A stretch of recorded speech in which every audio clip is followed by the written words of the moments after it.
báyìí bàbá ẹ̀kọ́ àtijọ́ bẹ̀rẹ̀ sọ́ọ́rí mo tún sọ fún ẹ mo repeat ẹ kò tún gbọ́lá gbọ́ tún gbọ́ authority ni ó ju tiẹ̀ lọ. bàjẹ́ my father. bàbá ẹ̀kọ́ èmi ìyá àbàdàn lèmi bẹ́ẹ̀ sọ̀rọ̀ yìí o èmi mu àzákàrí ọkọ mi ìwọ mọ̀ mu tiẹ̀. n tó bá rí o fi ṣe. wọ́n tó bá kú ọyàn fi ṣe. kò sí tó kẹ́ anybody. ọkọ mi náà ńlá mi lára what is your problem ọkọ mi ńlá plate mi mo ń mú ọ̀rẹ́ ọjà tí wọ́n ní ìṣòro rẹ̀. kí ni ìṣòro. bàbá ẹ̀kọ́ o ṣe àṣìṣe tí wàláì ọ̀sà àṣìṣe náà tí ò ṣe é kó wàláì tí ò ṣe é sọ láti máa rò pé o lè fi nǹkan kan dá mi lákẹ́ ọwọ́ sí. wàláì èmi kàfílà rẹ̀ mọ̀ ń lọ sọ́fíìsì. Ummul Mu'minat walidan lillahi ayatollah and Nigeria Ummul Mu'minat. yàrá yẹ everybody. yàrá jà lókè lókè. obìnrin bí ọkùnrin nìyẹn. ọkùnrin lọ. ogun àgbáyé. ó bá gbà mọ́. mọ̀ ń tẹ́lẹ̀ mú wáǹsì tó lè tuntun mọ̀ tó lè strange tó lè jẹ́ nǹkan tí ó tún bá bara pé ọlọ́run torí lèyí ẹ̀kẹfà tẹ́ post ẹ̀ rèé. ẹlẹ́kẹfà tẹ́ post ẹ̀ rèé. tẹ́mi ó rí ni o ó ṣeé ṣe kó ti pé 20 times ń bò mí o bẹ́ẹ̀ni àmọ́ tẹ́mi ó rí ẹlẹ́kẹfà rèé. mo á fẹ́ kẹ́ ẹ ṣe báyìí ẹ lọ bẹ̀ àwọn tí wọ́n mọ AI tí wọ́n mọ operate ẹ lọ bẹ̀ wọ́n lọ́wọ́ ẹ̀. àwọn artificial kí nìyẹn ẹ lọ bẹ̀ wọ́n lọ́wọ́ ẹ̀. yes ẹ wá lọ wá ọkùnrin méjìlá 12 boys tó bá tún lè jù bẹ́ẹ̀ lọ. tọ́jú àwọn ọkùnrin tí wọ́n tagun ẹ wá jẹ́ kí n wà lábẹ́ wọn báyìí kẹ́kẹ́ mọ́ pé number 1 ọ̀yà number 2 ọ̀yà number 3 orí yín ti yí. gbádùn. wọ òkè èmi kàfílà ẹ̀rí tí mo tún dàbí ọmọ ẹgẹ́ ni èmi tí mo ṣe bẹ̀rẹ̀. ẹ kàn ń dààmú. ẹ ń fúnra yín fìtínà lásán ẹ ń fòrò ara yín lásán ẹ ń dààmú ara yín lásán gbogbo ohun tẹ́ ń wíwùn yín jẹ́ kálùbáríkà ọ̀pọ̀ sí i. alhamdulilayi rabbil alamin. èmi mu àzákàrí ọkọ mi ìwọ mọ̀ mu tiẹ̀. n tó bá rí o fi ṣe. wọ́n tó bá kú ọyàn fi ṣe. kò sí tó kẹ́ anybody. ọkọ mi náà ńlá mi lára what is your problem. ọkọ mi ńlá plate mi mo ń mú ọ̀rẹ́ ọjà tí wọ́n ní ìṣòro rẹ̀. kí ni ìṣòro. ẹ wá gbẹ̀yìn ẹ wá gbé sí orí igi ní nítorí pé ẹ lè láti bọ̀ tán. number 1 mo kọ́ kí gbogbo ẹ̀yin olóríire gbogbo ẹ̀yin ẹni àlùbáríkà gbogbo ẹ̀yin múmi mọ́ bá ń débi ṣe lo ayé pẹ̀lú àwọn ìyàwó ẹ̀ ọjọ́ mi yọ Sayyidati Aisha radiyallahu anha a máa sọ fún Ànábì pé ọkọ mi tó bá ní ẹ̀ mi ìfẹ́ kó jáde lẹ́nu eré ni mo fẹ́ káfẹ́ mi ṣe kí ni ń ṣe yìí irú tẹ́yìn rí ẹgbẹ́ kọ́mọ̀ sírú ẹ̀nu ayé ti yín ajẹ́pára ayé yín ti tó fífó nìyẹn ráyé wá nìyẹn irú tẹ́yìn ló fẹ́ fi pé lọ́wọ́ ẹ ti wò ó kò nítumọ̀ torí pé irú ẹ ti gbìyànjú ẹ̀ bẹ́ẹ̀ ṣe ń ṣeun bẹ́ẹ̀ ń ṣe ń pín ládá òun náà ni Ṣàráfà náà mọ̀ mú ládá bàbá rẹ̀ mọ̀ mú ládá.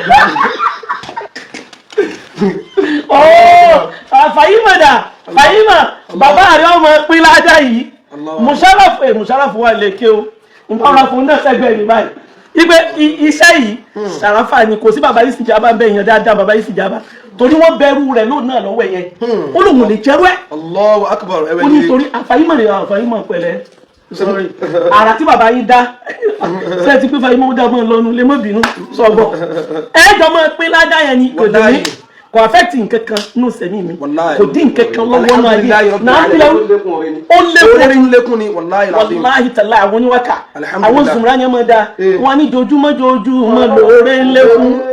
ọjọ́ ọ̀pàná ti gẹ̀dàgbà ká má fẹ́ yí sópin oore tún ti wọlé. Allahu Akbar bàbá olóríire tún ti bá ń dá ẹ̀yin náà orí òní kú lọ́dọ̀ Allahumma amin sallallahu alayhi wa sallam. sọ́wárí ìwọ bàbá èkó kò wú ẹ́ kó ní àkíbá ìtí ń bá nílẹ̀ ìmọ̀ wọn wúlò Allahu akbar. ìmọ̀ tí ò ṣe é tọrọ ìmọ̀ tí ò ṣe é tọrọ wa minhum zalimun li nafsihi. minhum zalimun li nafsihi. Allahu akbar. wọ́n náà mọ̀ yìí pé wàláhì ìwà tí o tún wù yìí àti wà àtàwọn ajá rẹ̀ ló jẹ́ mọ̀ pé òun ní kọ̀rọ̀ rẹ̀. Wallahi alazim kò dàrú. ó rẹpizẹ́ǹtì àyàwó ẹni rẹ̀ Ọlọ́run wọlá bó ṣe tóbi tó. Allah. dákun bá ń sàlékún kẹ bàbá Sheikh Adam. Allahumma amin. Ọlọ́run bá sàlékún yọ́nú fún bàbá Sheikh Adam. Allahumma amin. sọ wọ́n ń sọ pé káwọn èèyàn máa rò lẹ́ni.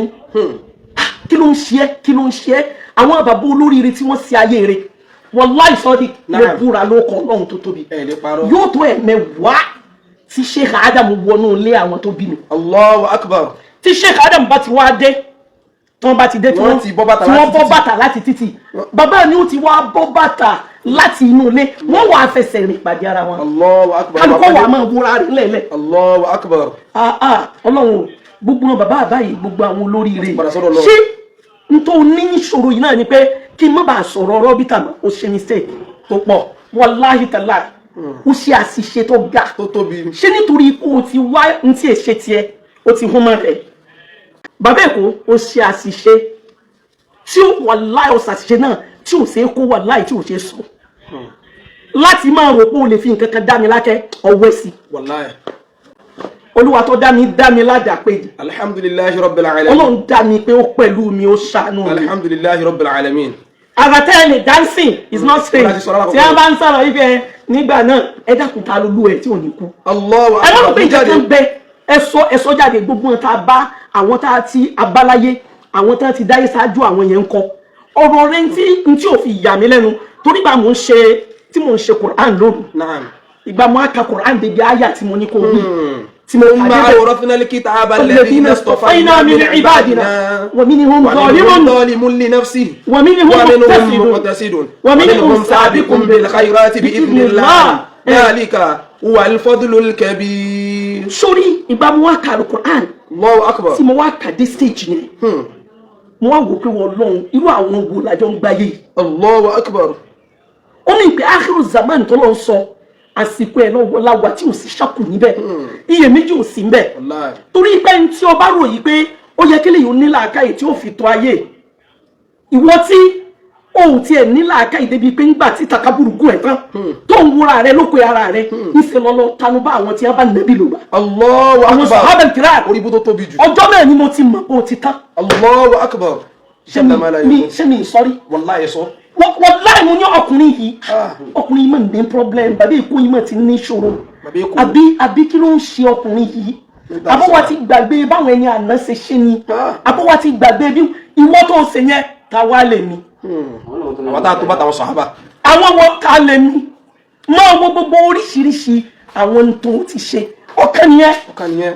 ẹlẹ́ẹ̀kejì òun ni ọ̀rọ̀ ibẹ̀ bàbá mi ni ó ní fíkìrà rọ́bìtà bàbá mi ni ó ṣe kìíní kan bí àwọn ẹni rẹ tí wọ́n bá dá nǹkan lẹ̀ pẹ̀lú àníyàn rẹ pẹ̀lú wọ́n mú ní tí ẹ̀sìn la nuridu minkum jaza'an wala shukura. torí ẹ̀san ayé àti tọ̀run nìkan ló máa bàbá sí wọn. Allahu akbar. èyí tí wọ́n ń ṣe yìí kì í ṣe nítorí bàbá ń gbà lérò yẹn jẹ́ wọn á tún jẹ́ ìtàn ọjọ́ tí àwọn ará Mẹ́kà ń ṣe ṣáàpù lórí pé wọ́n fẹ́ máa kírun tí wọ́n wá ibi wọn dojúkọ sọ ọ̀gbàgbé arúgbà yẹn ìgbà wọn wá ibi wọn dojúkọ yìí pé kankan ní ẹjẹ́ àdojúkọ bíi ẹjẹ́ àdojúkọ bíi ẹjẹ́ àdojúkọ bíi ìgbà tí bàbá wọn mọ̀rún tọ́jú ànábì kí ló wí ọ̀hún tí a yà kúrò àjẹ́ nígbà tí ń sọ wípé tí bàbá wọn mọ̀rún ọwọ́ sọ fún ànábì wa Muhammad sallallahu alayhi wa sallam ó ní ẹjẹ́ àlọ́ bíi maqama Ibrahim tala Ibrahim rabbuhu bi kalimatin fa'atammahu àlùbáríkà ló mọ̀júmọ́ qala inni ja'iluka linnasi imama qala wa min dhurriyyati qala la yanalu ahdi adh-dhalimin. ibi mo fẹ́ lù gan ni bẹ̀rẹ̀ àyà ẹ̀. wa idh ibtala Ibrahim rabbuhu bi kalimatin ìgbà tá a yà Kùránì ó sọ̀kalẹ̀ fún ànábì sallallahu alayhi wa sallam. lẹ́yìn ìgbà tí bàbá wa Umaru advice ànábì pé ẹjẹ́ a máa dojúkọ maqama Ibrahim ìgbà tá a yà wo tí ó sọ̀kalẹ̀ ó wá ṣe déédéé pẹ̀lú tí Umaru sọ. Allahu akbar. tí Umaru wá ṣe báyìí pé òun sọ Kùránì kalẹ̀. òun lòun tọ́ sànábì. Allahu akbar. kí ló ń ṣe é gan. farabalẹ̀. àwọn bàbá yìí ìbẹ̀rù Ọlọ́run ni wọ́n fi lò sẹ́mi wọn. àwọn bàbá olóríire yìí wọ́n lo ìsẹ̀mí ní ìsẹ̀mí tí wọ́n fi ń fẹ́ dojúkọ wájú Ọlọ́run lẹ́yìn tó ń mọ́ kanga. Allahu akbar. bàbá táwọn wí wọ́n bá àwọn bàbá yẹn bàbá wọn sì lanu pé wọ́n ní nǹkan míì ju bàbá àwọn náà. wallahi kò dàrú.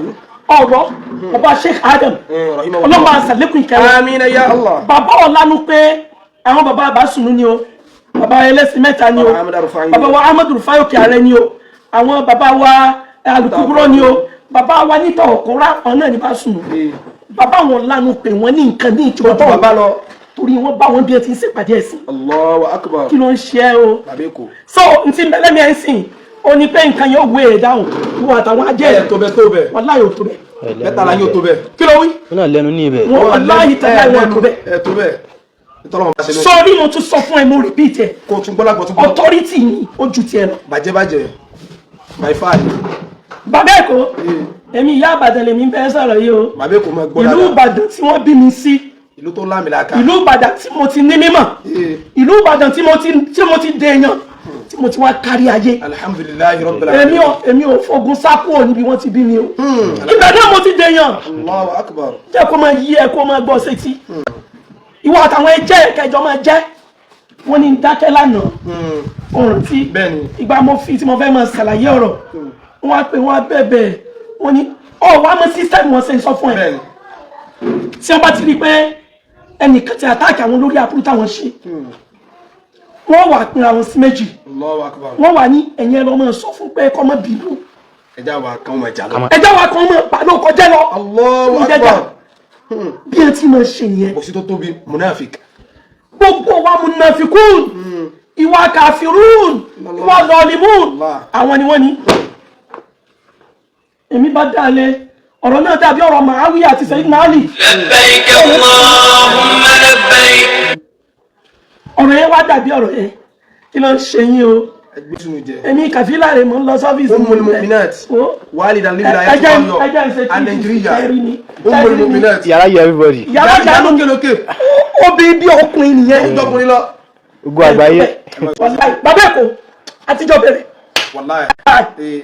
àwọn tó ọ̀nà yẹn máa rán wọn o. àwọn ajá yẹn kọ́ máa. àmọ́ ní ìsìn tó bá dìrọ̀lẹ́ a retí fídíò sí alájà kan ọlọ́run máa bẹ́ẹ̀ báyìí tẹ́wàá máa pẹ́ ìwọ máa bọ̀ ìwọ máa bọ̀ a máa retí fídíò bí ibi àtijọ́ tẹ̀mí àti ọlọ́run mọ̀jẹ̀ ń rírú ẹ̀. amina ya Allah. mọ̀jẹ̀ ń sẹ́pọ̀ tí ní ìná ayé tán. Allahumma amina. alanabi wa Muhammad sallallahu alayhi wa sallam. èmi ò sínú ẹlẹ́bọ.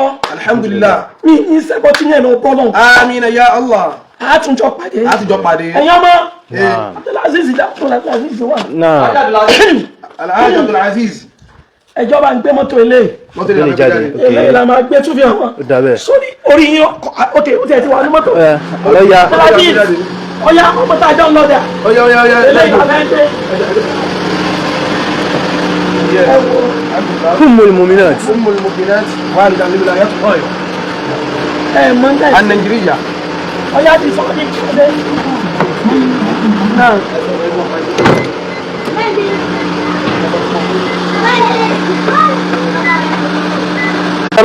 Nti kan.